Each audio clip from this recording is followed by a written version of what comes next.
लोकाभिरामारणरङ्गधीरम् राजीवनेत्रं रघुवंशनाथं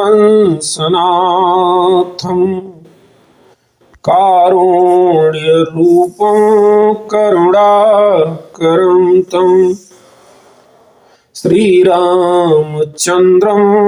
शरणं प्रपद्ये। प्रणमो पवनकुमार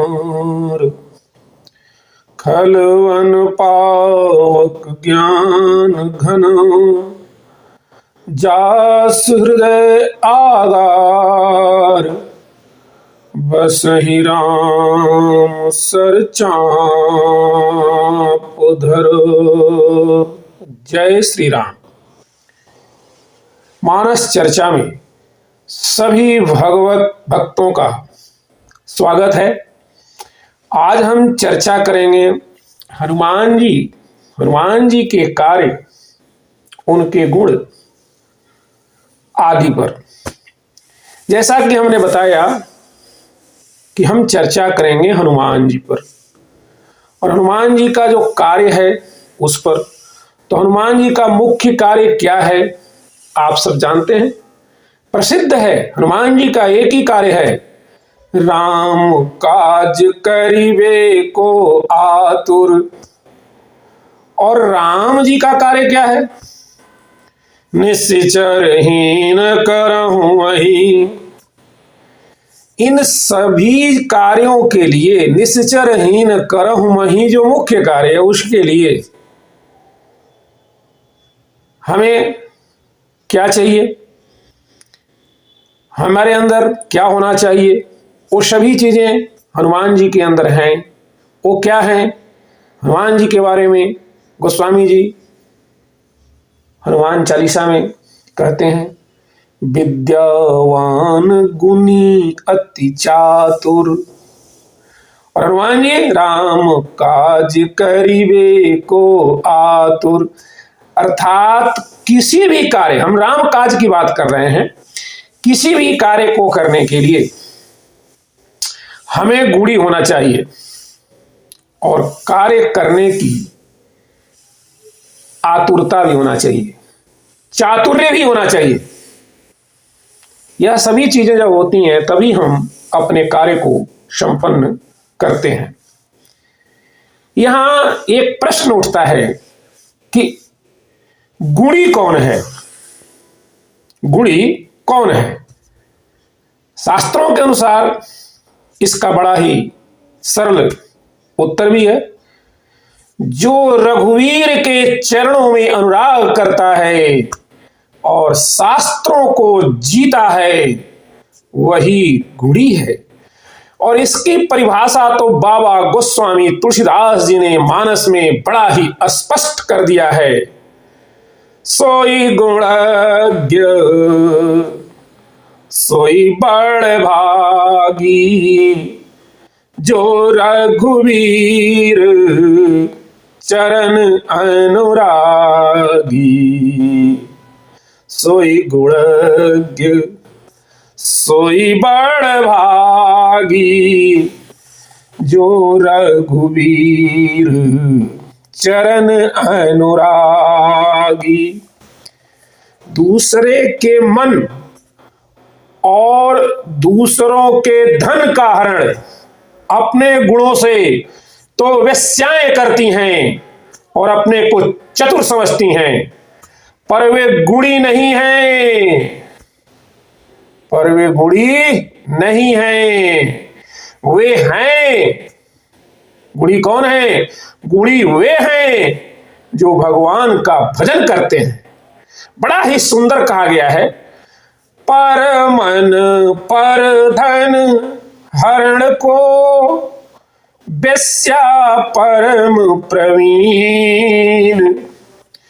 पर मन पर धन हरण को वेश्या परम प्रवीण। तुलसी सोई चतुरता राम भक्ति भक्ति जो लीन, तुलसी सोई चतुरता राम भक्ति जो लीन। चतुरता के कई अर्थ हैं। असली चतुरता तो यही है कि सब कुछ छोड़कर भगवान का भजन करो, और जो ऐसा करता है उसको चतुर कहते हैं। कहते हैं ना, बहुत चतुर आदमी है, केवल अपने काम पर इसकी निगाह है। तो चतुर का यही अर्थ है कि सारे संसार के झंझटों में भी जिसकी निगाह केवल अपने भजन पर हो वही चतुर है। बाबा ने कहा है, कठिन काल मल कोश, धर्मन ज्ञानन जोग जप, परिहरि सकल भरोस, राम ही भजहि ते चतुर नर। कठिन काल मल कोश, धर्म न ज्ञान न जोग जप, परिहरि सकल भरोस, राम ही भजहि ते चतुर नर। इस कठिन काल में भी सारे झंझटों से निकलकर जो राम का भजन करता है, अपना भजन करता है, वही चतुर है। हमारी चतुराई केवल स्वार्थ सिद्धि में लगी है। हमारी चतुराई केवल और केवल स्वार्थ सिद्धि में लगी है, इसीलिए वह चतुराई निंदनीय हो गई है। चतुराई शब्द तो वास्तव में वंदनीय है। सही में कहा जाए तो चतुर का सही अर्थ है कि जो चतुर्विध पुरुषार्थ में डूबा हुआ है वह चतुर है। चतुर्विध अर्थात धर्म, अर्थ, काम और मोक्ष, इन चारों के लिए जो डूबा है वही चतुर है। हम जगत में बहुत चतुर हैं, पर हमारे भगवान बहुत सीधे हैं। हम दुनिया से काम करवाने के लिए इतनी चतुराई दिखाएंगे कि एन केन प्रकारेण हमारा काम बन जाए, लेकिन भगवान के भजन के लिए हम सुविधा ढूंढेंगे, समय का रोना रोएंगे, परिस्थिति का रोना रोएंगे। भजन तो करना चाहते हैं, परंतु भजन की परिस्थिति नहीं है, भजन की सुविधा नहीं है, भजन के लिए समय नहीं है, भजन के लिए शरीर की क्षमता नहीं है, भजन के लिए तबीयत ठीक नहीं रहती, आदि आदि आदि बहाना बना लेते हैं। पर यही बिगड़ी हुई तबीयत दिन भर रुपए कमा सकती है, क्लब में नाच सकती है, दुनिया में मटर गश्ती कर सकती है, लेकिन भगवान का भजन नहीं कर सकती। तो हम जगत में बड़े चतुर हैं। एक संत इस संबंध में एक बड़ी ही रोचक, हृदय स्पर्शी कथा सुनाया करते हैं। वह कहते हैं कि मनुष्य कैसा चतुर है, गजब का चतुर है यार। आइए हम उन संत की उस कथा का, जो बहुत ही रोचक, अद्भुत, ज्ञानवर्धक और भगवत प्रेम की ओर ले जाने वाली है, उस कथा का आनंद लेते हैं। चलिए, आइए, कथा निश्चित रूप से हमारे मन को भी टटोलेगी और झकझोर कर रख देगी। कथा यूं है, एक सेठ जी हनुमान जी के मंदिर में चले गए। गए क्यों भैया? उस सेठ को कोई संतान नहीं थी। संतान के लिए वह हनुमान जी के मंदिर में चला गया और हनुमान जी से संतान के लिए आराधना किया। वह हनुमान जी से विनती करते हुए स्पष्ट रूप से अपने मुंह से हनुमान जी के सामने उच्चारण कर रहा है और कह रहा है कि हे हनुमान जी, आपके बारे में बहुत सुना है और यह तो मैं गांठ बांध चुका हूं कि दुर्गम काज जगत के जेते। देखिए सेठ क्या कहता है, दुर्गम काज जगत के जेते, सुगम अनुग्रह तुम्हारे देते। अरे हनुमान जी, मैंने इस बारे में बहुत सुना है कि सब दुर्गम काज आपकी कृपा से सुगम हो जाते हैं, तो मुझ पर कृपा करें। हे हनुमान जी, अगर आपकी कृपा से मुझे एक सुंदर सा बेटा मिले तो मैं आपको हीरो का हार चढ़ाऊं। मुझे आपकी कृपा से सुंदर सा बेटा मिले तो मैं आपको हीरो का हार चढ़ाऊं। हनुमान जी तो बोले नहीं, परंतु उस मंदिर के पुजारी ने सेठ की यह बात जब सुना तो वह सेठ जी के पास आया और सेठ जी से बोला कि कोई चिंता मत कीजिए, हम आपकी ओर से अनुष्ठान करेंगे। पुजारी को भी लोभ था, हीरे का हार चढ़ेगा तो अपने को ही मिलेगा। 40 दिन का पाठ किया और संयोग देखिए, संयोग कितना सुंदर है। हनुमत कृपा बनी, सौभाग्य से सेठ के घर पुत्र पैदा हो गया। सेठ ने बेटे का नाम रखा हीरालाल। क्या रखा? हीरालाल। छोटे बच्चों को हीरालाल कोई नहीं बुलाता, सभी बोलते ओ हीरा, ओ हीरा। पुजारी को पता लगा कि सेठ जी को पुत्र रत्न की प्राप्ति हुई, बड़े खुश हुए। अब तो जरूर हीरे का हार चढ़ेगा। 3 महीने का बालक हो गया। सेठ की पत्नी ने सेठ से कहा कि चलो जी मंदिर में पूजा कर आए। मनौती तो पूरी हो गई। सेठ बोला रुक, अभी बालक को थोड़ा और बड़ा होने दे। जब बालक 2 साल का हो गया तो सेठ ने कहा कि 5 वर्ष का हो जाएगा तो मुंडन के बाद चलेंगे। बालक 5 वर्ष का भी हो गया तो पत्नी ने फिर कहा, हमने हनुमान जी के यहां जो बोला वह हमें पूरा करना चाहिए। देवता के सामने जो मनौती रखी जाती है वह पूरी की जाती है, अन्यथा अनिष्ट हो सकता है। चलिए ना, अपने यहां कमी किस बात की है।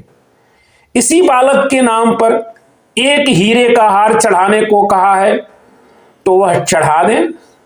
आदमी तो आदमी है, जब तक काम पूरा नहीं होता प्रार्थना के और भाव होते हैं और काम पूरा होते ही प्रार्थना के और भाव हो जाते हैं।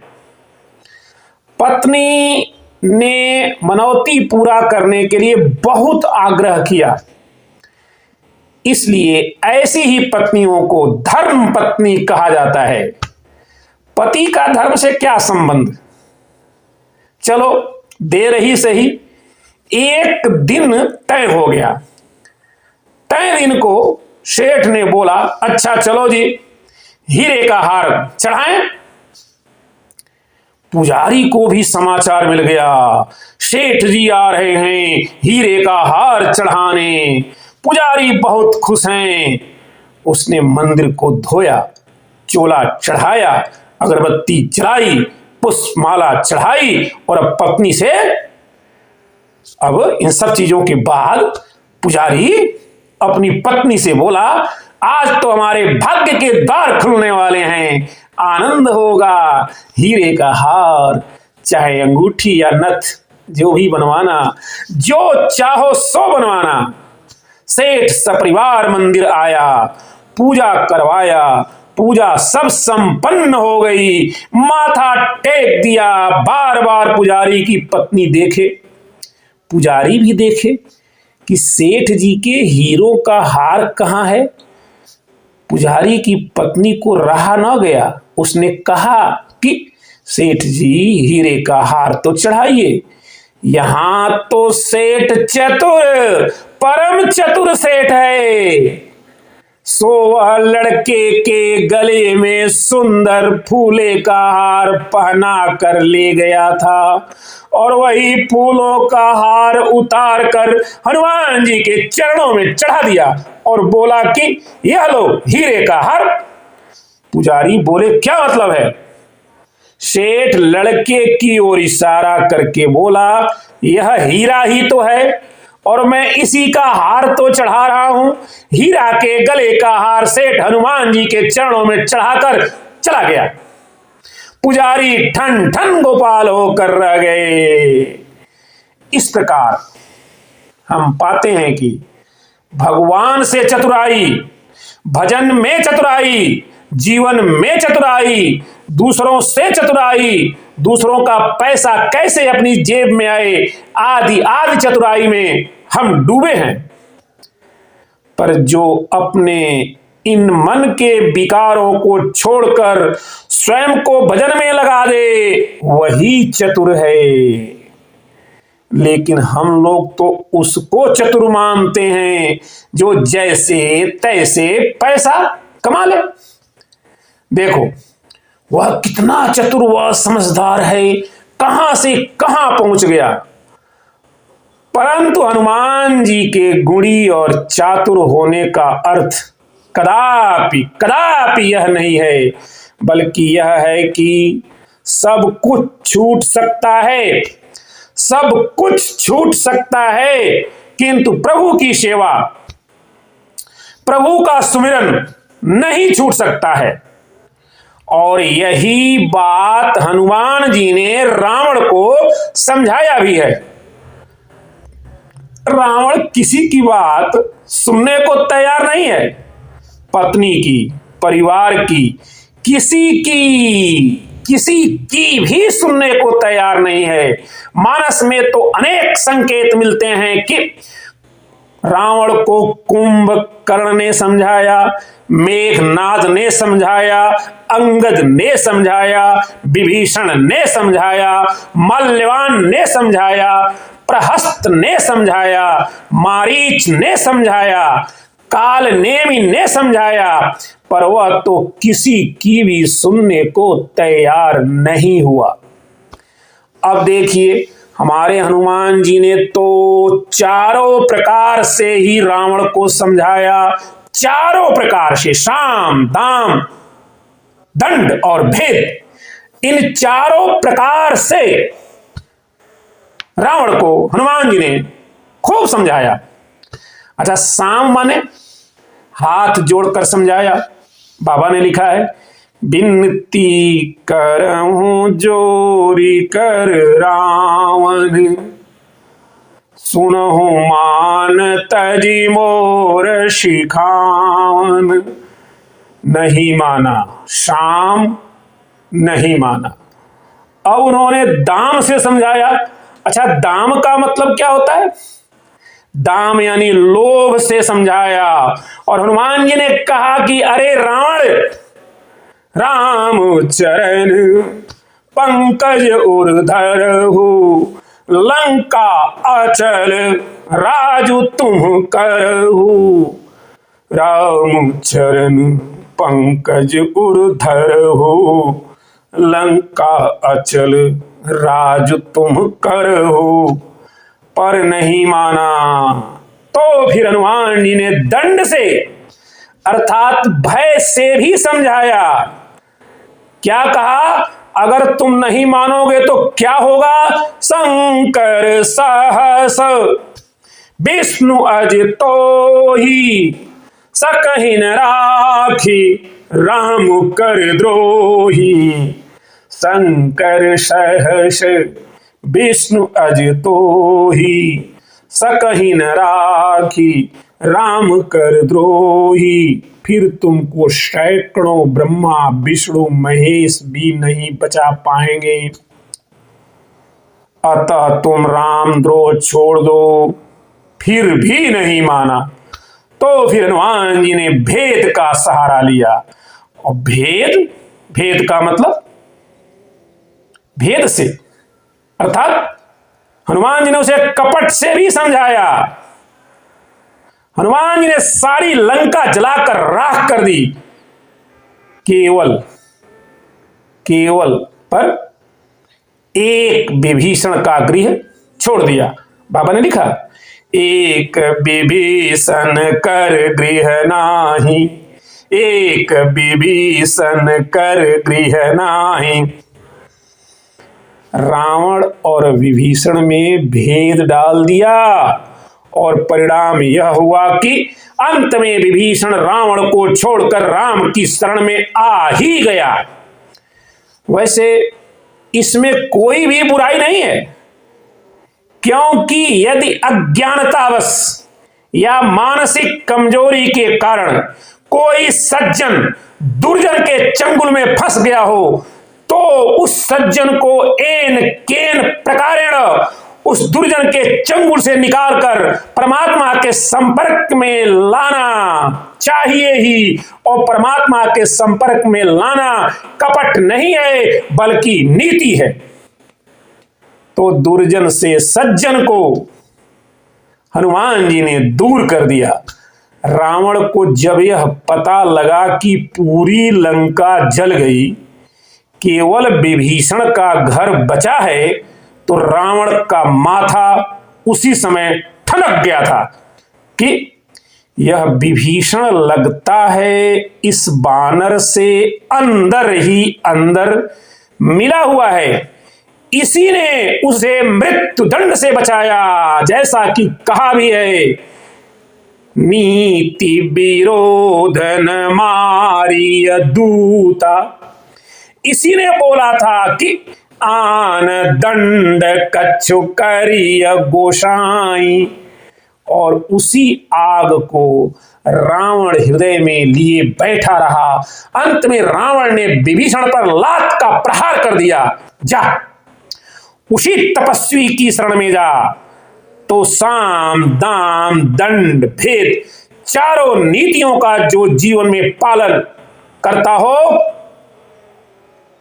वह चतुर नहीं अति चतुर है। और जो राम काज करीबे को आतुर है, उसका क्या कहना। हनुमान जी राम काज करीबे को आतुर, और हम सब काम काज करीबे को आतुर। हनुमान जी क्या है? राम काज करीबे को आतुर हैं। और हम सब क्या हैं? काम काज करीबे को आतुर हैं। जब देखो यही सुनने को मिलता है। बड़े जरूरी काम से जा रहा हूं। कहां गए थे? बड़े जरूरी काम से। कहां जा रहे हो? बड़े जरूरी काम से। भाई न रात न दिन न सुबह न शाम, 24 घंटे काम ही काम। श्री हनुमान जी राम काम में और हम काम में लगे हुए हैं। यूं कहें श्री हनुमान जी राम काज में और हम काम काज में लगे हैं। श्री हनुमान जी राम काज करीबे को आतुर, और हम काम काज करीबे को आतुर। देखिए, राम काज और काम काज ये कोई विरोधाभासी नहीं है। इन दोनों में कोई विरोध है ही नहीं। दोनों बिल्कुल एक हैं। कई बार हम लोग कहते हैं काम काज में डूबे हैं, राम काज कैसे कर पाएंगे। इनको अलग अलग मत समझिए। भजन करने में सब कुछ छोड़कर बैठ जाने को भजन नहीं कहा गया है। यह तो आलस्य है, कुछ काम नहीं है तो कहते हैं कि हम भजन कर रहे हैं। हम कई साधुओं को देखते हैं कि वे आराम कर रहे हैं, कहते हैं हम तो अनुष्ठान कर रहे हैं। बढ़िया माल खाना, हमारा अनुष्ठान चल रहा है, हमारा व्रत चल रहा है। यह चतुराई है, यह चालाकी है। भजन माने पलायनवाद नहीं, आलस्य नहीं, सब कुछ छोड़कर किसी कमरे में कैद हो जाना भजन नहीं है। भजन का अर्थ है सब कुछ भगवान से जोड़ देना। यही राम काज है। सुग्रीव का राज तिलक करने के बाद सुग्रीव से भगवान ने यह नहीं कहा था सुग्रीव माला लेकर बैठ जाना, अपितु भगवान ने सुग्रीव से कहा था सुग्रीव अंगद सहित करे हो तुम राजू, संतत हृदय धरे हो मम काजू। भगवान राम के शब्द हैं सुग्रीव के प्रति। अंगद सहित करे हो तुम राजू, संतत हृदय धरे हो मम काजू। भगवान ने कहा कि हे सुग्रीव जी, शरीर से काम काज करना और हृदय से राम काज का सुमिरन करना। लेकिन सुग्रीव काम काज में डूब गया, राम काज सुग्रीव बिसारा। हम सबकी यही स्थिति है। हम काम काज में इतने डूब जाते हैं कि राम काज को बिसार देते हैं। शरीर का काम है काम काज और मन का काम है राम काज। ध्यान रखें, शरीर का काम है काम काज करना और मन का काम है राम काज करना। लेकिन हम भजन के लिए फुर्सत देखते हैं। अरे भाई, साधना तो संकल्प से होती है। बड़ी मार्मिक बात है, आप ध्यान रखें। साधना हमेशा संकल्प से होती है। साधना सुविधा से नहीं होती, संकल्प से ही होती है। क्योंकि संकल्प जब हम करते हैं तो क्या होता है, हमारे संकल्प से हमारी सोई हुई शक्तियां भी जग जाती हैं। संकल्प से सोई शक्तियां जगती हैं। संकल्प चाहिए, इतना मुझे करना है।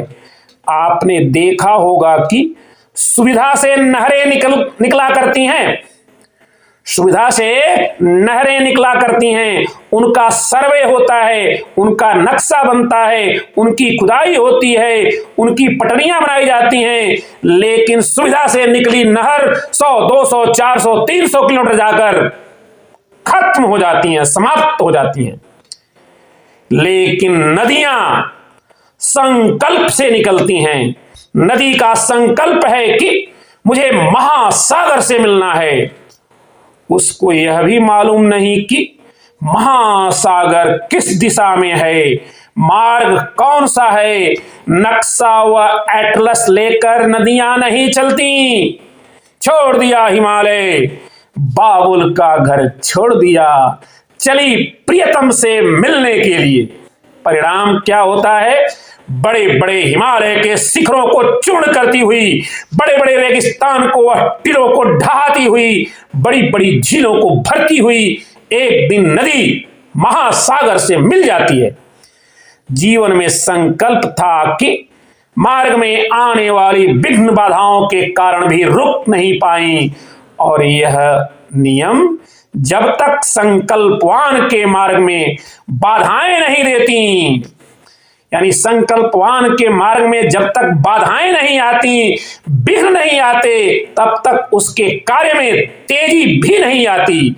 नदियों के मार्ग में पहाड़ जैसे विघ्न बाधाएं न आए तो नदियों के वेग कम हो जाएं, पर जब उनको टक्कर मारकर तोड़कर वे आगे बढ़ती हैं तो उनमें वेग बढ़ता है। तो साधना का संकल्प चाहिए और संकल्प पूरा होता भी है। संकल्प पूरा होता किससे है, नियम से। संकल्प का माने ही है नियम। इसीलिए इन साधुओं की भाषा सुनो और नित्य नियम पर चलो। जब सारी सृष्टि नियम से चलती है, सूर्य नियम से चलते हैं, चंद्रमा नियम से निकलते हैं, प्रकृति नियम से चलती है, वर्षा नियम से होती है, हर चीज के नियम हैं, तो साधना का क्या कोई नियम नहीं होना चाहिए? साधना का भी नियम होना ही चाहिए।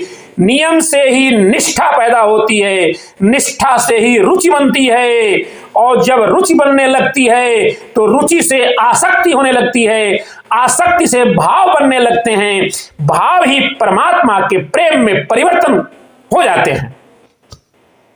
यह पूरी की पूरी यात्रा है, पूरी की पूरी सीढ़ी है। इसीलिए कोई न कोई नियम ये जो संत लोग, साधु लोग, साधक लोग नियम बना देते हैं, जब तक इतना पाठ नहीं कर लेंगे तब तक तो मौन ही रहेंगे, तब तक चाय जलपान कुछ भी स्पर्श नहीं करेंगे।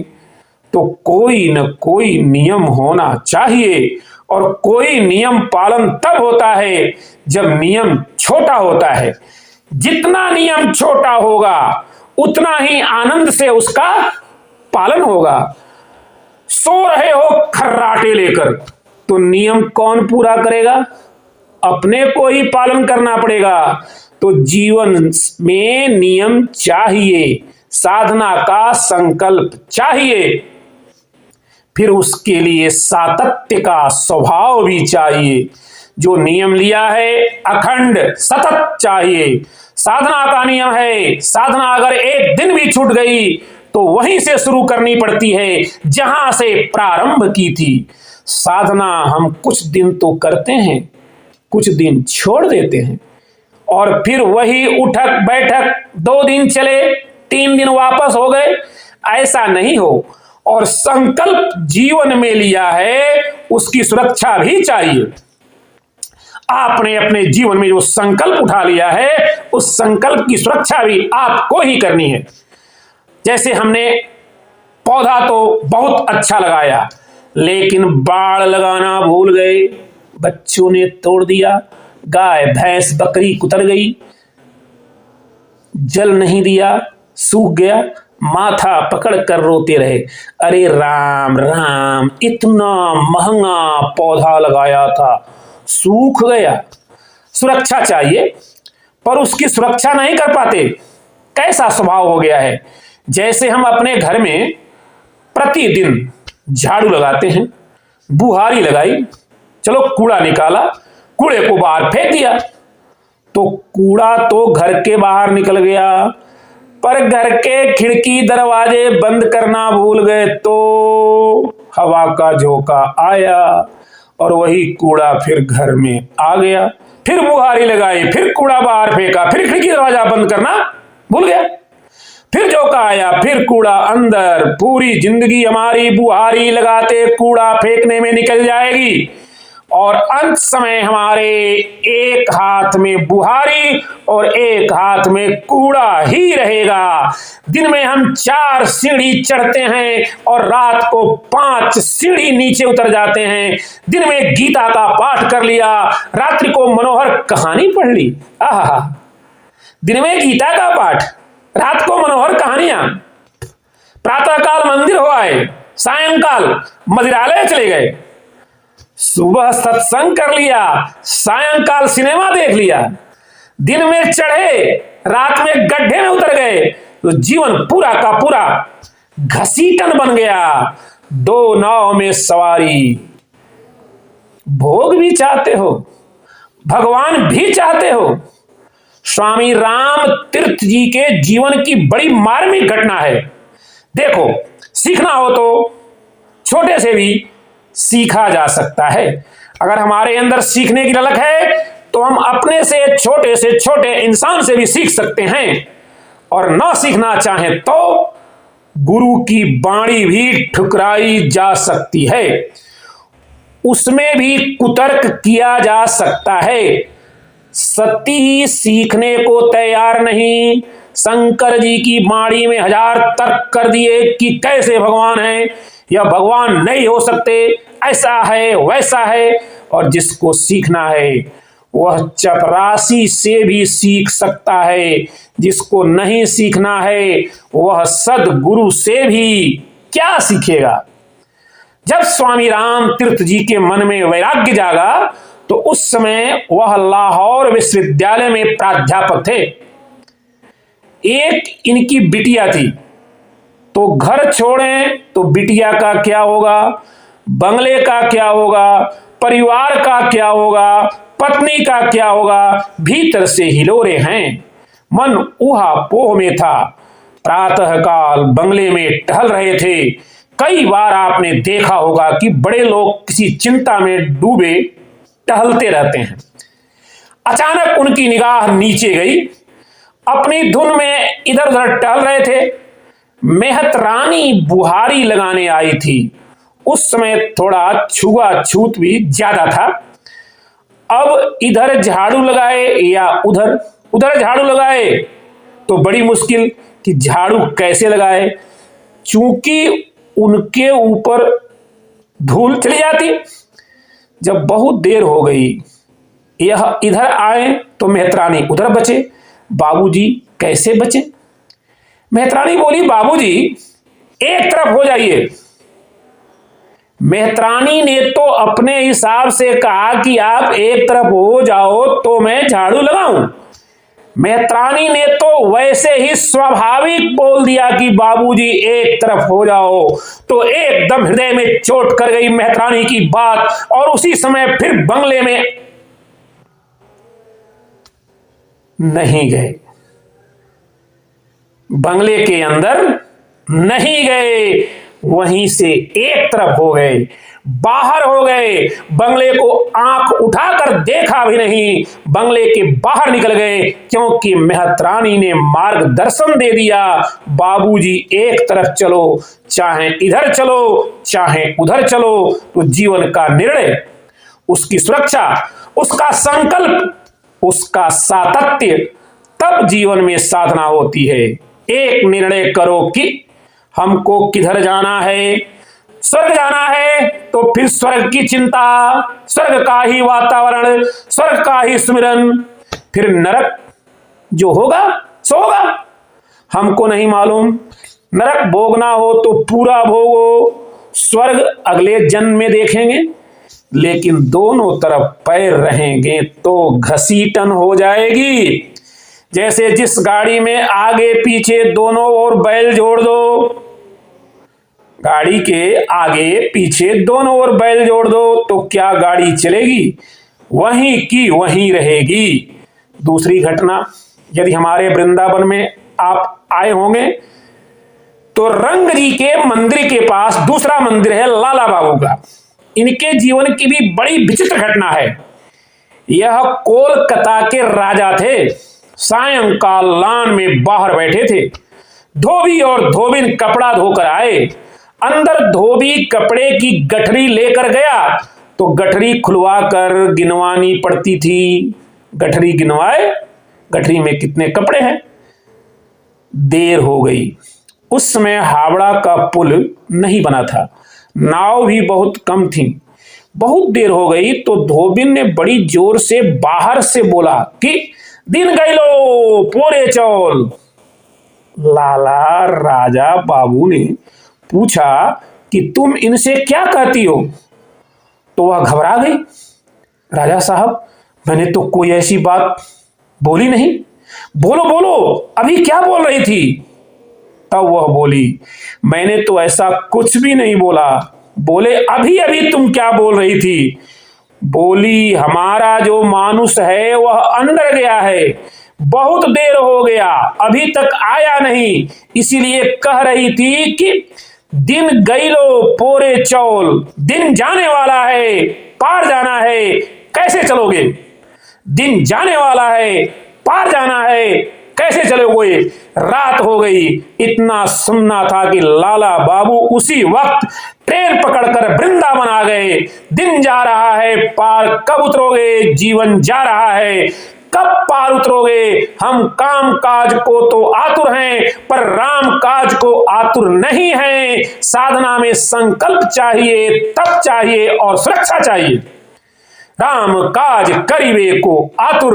राम काज क्या है निश्चर हीन करहु मही, भुज उठाई पन किन्ह।